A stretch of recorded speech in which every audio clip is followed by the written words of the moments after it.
కూటమి రిలీజ్ చేసిన మేనిఫెస్టో చూస్తే సార్ అందులో చాలా వరకు ఉచితాలే ఎక్కువ కనిపిస్తున్నాయి. ఎట్ ది సేమ్ టైం అదే కూటమిలో ఉన్న బీజేపీ ఈ ఉచితాలకు వ్యతిరేకం. ఇది ఓవరాల్గా బీజేపీ ఇమేజ్ని డ్యామేజ్ చేసే ప్రమాదం ఉంది. ఉచితాల వ్యతిరేకం అంటే పీఎం కిసాన్ ఉచితం కాదా? బీజేపీ చెప్తున్నది కానీ పీఎం కిసాన్ ఉచితమే కదా. 80 కోట్ల మందికి ఉచిత ఆహార ధాన్యాలు ఇస్తున్నారు, అది ఉచితం కాదా? సో వ్యాక్సిన్ మేము ఉచితంగా ఇచ్చామని చెప్పుకుంటున్నాం, అది ఉచితం కాదా? సో ఇవన్నీ అంటే తామిస్తే ఉచితం వేరు, ఇతరులు ఇస్తే ఉచితాలు ప్రమాదం అంటే ఎట్లా? అందువల్ల అది బీజేపీ యొక్క డూప్లిసిటీని తెలియజేస్తుంది. మీరు అన్నట్లు రేవడి కల్చర్ని, సంక్షేమ పథకాల వల్ల రాష్ట్ర నాశనం అవుతుంది, ఎకానమీ నాశనం అవుతుంది అని ఇన్ని రకాల ఉపన్యాసాలు ఇచ్చినటువంటి పార్టీ పొత్తులో ఉన్నటువంటి మిత్రపక్షాలతో కలిసి ఇవాళ అంతకన్నా ఎక్కువ ఉచితాలు ఇస్తున్నారు.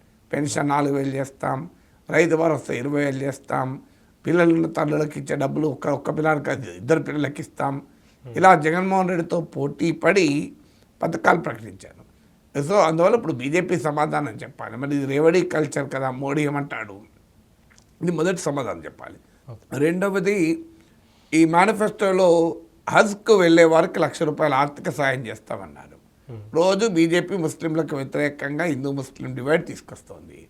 మరి తమ మిత్రపక్షాలు భాగస్వామ్యం ఎన్డీఏ ఆంధ్రప్రదేశ్ ఇచ్చిన మేనిఫెస్టోలో హజ్ పిలిగ్రిమ్కు వెళ్ళే వారికి ₹10,00,000 ఆర్థిక సహాయాన్ని బీజేపీ అంగీకరిస్తుందా?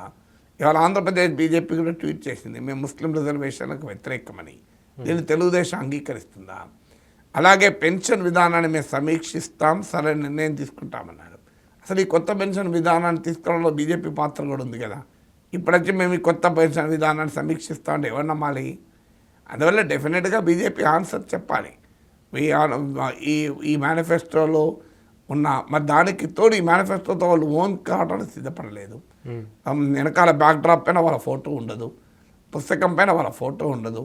సిద్ధార్థనాథ్ సింగ్ ఆ ప్రెస్ కాన్ఫరెన్స్ నుండి కూడా ముట్టుకోవడానికి వెనకాడతాడు.